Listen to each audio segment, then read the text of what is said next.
So I've been dabbling in your books and looking at your illustrations and showing it to my nieces and nephews.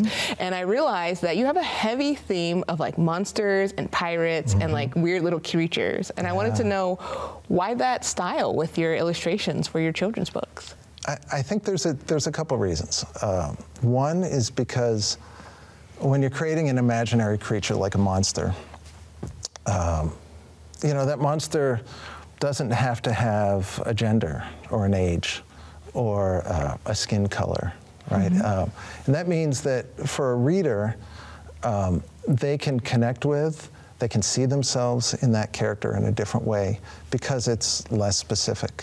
You know, I think this is why Sesame Street is full of Muppets. Yeah. Right? Kids can relate to an Ernie or a Bert or an Oscar the Grouch or a Grover in a way that they might not be able to connect with a real person. The other advantage, of course, is that when you're drawing monsters, it's hard to draw them wrong. So, if you put the nose on the wrong side of the head or you draw too many eyeballs or whatever, it still works. So, how do you choose your themes for your books, and what's your process look like? I get this question a lot about, like, where do ideas come from? Where do themes come from? Ideas can come from anywhere. So it might be something I read or something I saw in a museum or wherever. It could be just something that someone said. Like, I did a couple books about this hairy pirate named Blackbeard, the hairiest pirate who ever lived.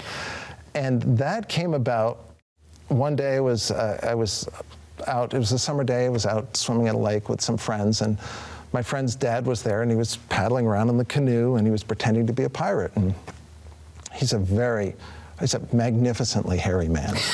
And someone shouted out, "Hey, Blackbeard." I was in the water behind the canoe, and what I heard was, "Hey, Backbeard." I looked up, I saw his hairy back. I thought they said, "Hey, Backbeard." I thought it was the funniest, it's still the funniest joke I ever heard that no one ever said. And I thought this was so great, I raced back to shore, I wrote it down, Backbeard, hairiest pirate ever. I thought, this has got to be a book. And so I sat down and I came up with a story about this hairy pirate, imagining what kind of trouble a hairy pirate might get into. But it wasn't until I was done with those books that I really realized what they were about. So it didn't start with a theme, it started with a dumb joke, right?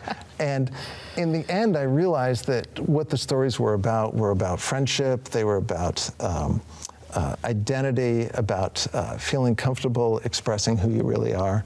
Those were not things I intended to do, and I think a lot of writers will say the same thing. We don't really know what it is we've written until it's done, and that can be a wonderful, great surprise. That is, and I love the joke, and then creating such an amazing story behind just a silly little joke. I love that. So, why children's books? That's a good question. I think as an illustrator, children's books are a wonderful opportunity to draw the kinds of things that I love to draw. But also, I think, I don't know what this says about me, but the children's books, middle grade books, a lot of these are stories about the things that I want to read even as an adult. I'm interested to know the story of a hairy pirate, or what would happen if Benjamin Franklin came back to life. So I never think of it really as writing for children. I think of it as writing stories that I would want to read that just happen to be for kids. Do you think that's like the secret sauce to your success? It's like not writing for children, not really dumbing it down, but truly writing for yourself, and then in terms it just is attractive to young audiences? Yeah, I think that's the case with so many things. I think the best children's books don't write down to kids.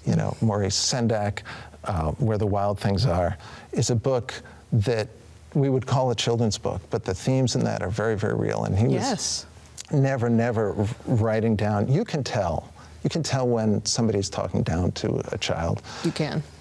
Kids can tell when adults are talking down to them, and it never works.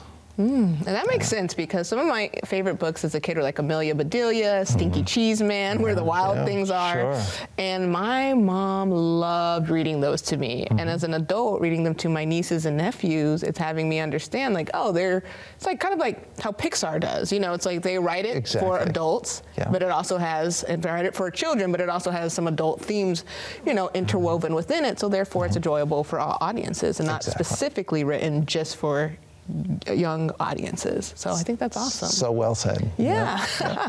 So have you ever dabbled in any more, I guess, serious or adult illustrations or books in your past or future or present? Well, I'm working on, I've got a middle grade novel that I've been working on that's with my agent right now, and I'm very excited about that because that gives me a chance to do more character development and to explore some other themes that don't really fit in like a 32-page picture book.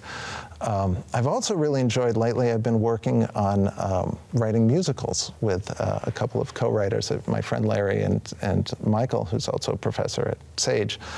And that's been really, really interesting. We've been taking some of these stories, Blackbeard and Benjamin Frankenstein, and adapting them to the stage.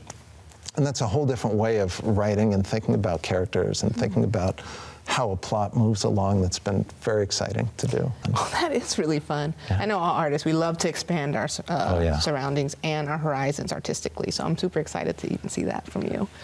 I know you work in education, and I want to hear a little bit about that. Like, what do you do in education, and why does it bring you joy?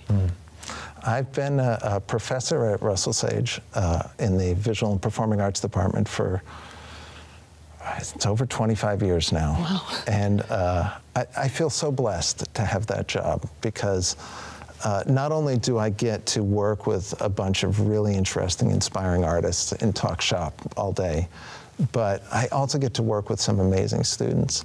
And I think anybody who teaches will tell you that there's no better way to learn something than to try and teach it to someone else.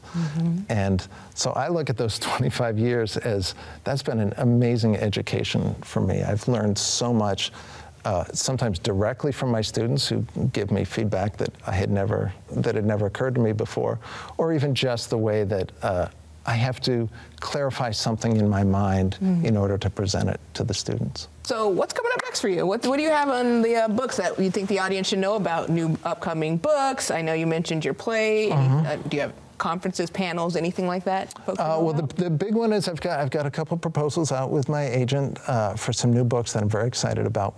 One's a series and the other is this novel. We're bringing Benjamin Frankenstein Lives back to the Theater Institute at Sage. That'll be this November. And I'm very proud of that show. I think the actors are amazing. The music came out great. Really excited about that. And then we're working on a new musical that we're hoping will be done in time for next season, next year. Oh, I'm excited. And for Russell Sage, right? Yeah, this will be at the Theater Institute at Sage. Awesome. Well, I'm excited. Well, thank you, Matt, for coming to chat today. And folks, check out his books. And thank you. Thank you, Jade. I really appreciate it. Appreciate you, too.